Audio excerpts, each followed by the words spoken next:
ഞാൻ ഈ വീഡിയോ എടുക്കുന്നത് ഒരുപാട് ഹാപ്പിയാണ്. കാരണം എൻ്റെ സ്കൂൾ ഡേയ്സ് മുതലുള്ള ഓർമ്മകളാണ് ഈ വഴികൾ. ഈ വഴിയിലൂടെ ഈ കുറുമ്പനെയും കൂട്ടി പോകുമ്പോൾ ഒരു പ്രത്യേക സുഖം. അവൻ ഫസ്റ്റ് ടൈമാണ് ഇങ്ങോട്ട് വരുന്നത്. നമ്മളെൻ്റെ വീട്ടിൽ വന്നെയാണ്. വീട്ടിലെത്തിയപ്പോൾ വിചാരിച്ചിരുന്നു അച്ഛനെ ഒന്ന് വീഡിയോ പകർത്തണമെന്ന്. കിട്ടാൻ നല്ല പാടാണ്. അങ്ങനെ തിരിച്ചു പോകാൻ ഇറങ്ങിയപ്പോൾ ഫോൺ വിളിച്ചു. കപ്പ വേണോ, അമ്മയോട് വരാൻ പറ എന്ന്. അമ്മ പറഞ്ഞു ആദ്യം വിചാരിച്ചതാണ് അച്ഛനെ ഒന്ന് വീഡിയോ എടുക്കണമല്ലേ. അതാ ഞാൻ ആദ്യം പറഞ്ഞതാണ് വളരെ ഹാപ്പിയാണെന്ന്. കുട്ടിയായപ്പോൾ ഞാനും ഏട്ടന്മാരും കൂടുതൽ സമയം ഇവിടെ ഉണ്ടാകുമായിരുന്നു. അച്ഛനൊരു അസൽ കൃഷിക്കാരനാണ്.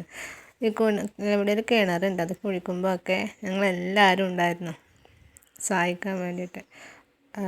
ചെറുപ്പം മുതലേ എല്ലാത്തിനും അച്ഛനും ഉണ്ടാകും കൂട്ടി പോകാൻ വേണ്ടിയിട്ട്. അടങ്ങിയിരിക്കാൻ വിടുകയില്ല. എപ്പോഴും എന്തെങ്കിലും പണി ഉണ്ടാവും. അന്ന് ദേഷ്യം തോന്നും, പക്ഷേ ഇപ്പോൾ നല്ല രസമുള്ള ഓർമ്മകളാണ്. അച്ഛനും മാത്രം ഒരു മാറ്റവും ഇല്ല. അങ്ങനെ ഞങ്ങൾ അവിടെ എത്തി. അച്ഛൻ കൃഷിക്ക് വെള്ളം കോരലായിരുന്നു. അതോട്ടിനും ഫസ്റ്റ് ടൈമാണ് അതൊക്കെ കാണുന്നത്. ആ കിണർ ഞങ്ങളെല്ലാവരും കൂടി കുഴിച്ചതാട്ടാ. ഞാനല്ല, അച്ഛനും ഏട്ടന്മാരൊക്കെ. അങ്ങനെ ഞാൻ തിരിച്ചു പോകുമ്പോൾ കുറച്ച് കപ്പ തരാൻ വേണ്ടിയിട്ട് അച്ഛൻ വിളിച്ചതാണ്. നമ്മൾ മരച്ചീനിയില്ലേ, അതാ ഈ കപ്പ എന്ന് പറയുന്നത്. ഞാൻ കപ്പ എന്ന് പറയല്, മരക്കേങ്ങെന്നും പറയും. അങ്ങനെ അച്ഛൻ സാവധാനം പൊളിച്ച് തന്നു. ഞാൻ ഇപ്പം അത് പൊരിച്ചിട്ടുണ്ടെങ്കിൽ അത് ഒറ്റ മുറിച്ചിടേണ്ടി വരില്ല. അങ്ങനെ പീസാക്കിയിട്ടാണ് ഉണ്ടാവുക. അങ്ങനെ അതുകൊണ്ടും ഫസ്റ്റ് ടൈം കണ്ട ത്രില്ലിലാണ്. അച്ഛൻ പൊരിച്ച് തന്നു. ഇതുപോലെയല്ലേ മക്കൾ വീട്ടിലേക്ക് പോകുമ്പോൾ അച്ഛന്മാരും അമ്മയും എന്തെങ്കിലുമൊക്കെ തന്നു വരുന്നത്, ഭർത്താവിൻ്റെ വീട്ടിലേക്ക് വന്നിട്ട് തിരിച്ചു പോകുമ്പോൾ. അങ്ങനെ അതിന് കുറച്ചേ ഉണ്ടായിരുന്നുള്ളൂ. അങ്ങനെ വേറെ ഒന്നും കൂടി പൊരിച്ച് തന്ന്. അതിലും കുറച്ചേ ഉണ്ടായിരുന്നുള്ളൂ. അടിയിലൂടെ പെരിച്ചാഴി വന്നിട്ട് മാന്തി തിന്നുന്നുണ്ടായിരുന്നു. അതുകൊണ്ട് കുറച്ചേ ഉണ്ടായിരുന്നുള്ളൂ കപ്പ. അങ്ങനെ 2 എണ്ണം പൊരിച്ചു. അതിലും ഉണ്ടായിരുന്നില്ല. അപ്പോൾ വേറെ ഒന്നും കൂടെ പൊരിച്ച് തന്നു. അതിൽ കുറച്ച് കപ്പയുണ്ടായിരുന്നു. അങ്ങനെ അച്ഛൻ അതൊക്കെ പൊട്ടിച്ച് സഞ്ചിയിലാക്കി തന്നു. അതുകൊണ്ട് തന്നെ അതുവഴി അങ്ങും ഇങ്ങും നടക്കലായിരുന്നു. അച്ഛൻ്റെ പിന്നാലെ പോകാമായിരുന്നു. ഇതാട്ടോ അച്ഛൻ്റെ കൃഷിയിടം. ഇതിൻ്റെ അകത്തുനിന്ന് കുറച്ച് ചീര ഉണ്ടായിരുന്നു എനിക്ക്. ഞാൻ കറി വെച്ച് തിന്നു. നല്ല ടേസ്റ്റായിരുന്നു. ഞാൻ എൻ്റെ അച്ഛനോടും പറഞ്ഞു നല്ല ടേസ്റ്റ് ഉണ്ടായിരുന്നു. അങ്ങനെ ഞാൻ കപ്പയെടുത്ത് അതോട്ടനെയും കൂട്ടി തിരിച്ചു വന്നു.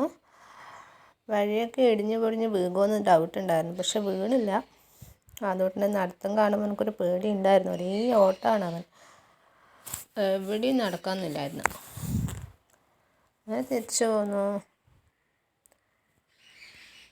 ഇതിലൂടെയെല്ലാം ഞാൻ സ്കൂളിൽ പോകാറ്. പണ്ട് ഇതിന് താഴോട്ട് കുറേ പോകാനുണ്ട് എൻ്റെ സ്കൂളിലേക്ക്. ഇതിലൂടെ ഒറ്റയ്ക്ക് നടന്നിട്ടാണ് പോവുക.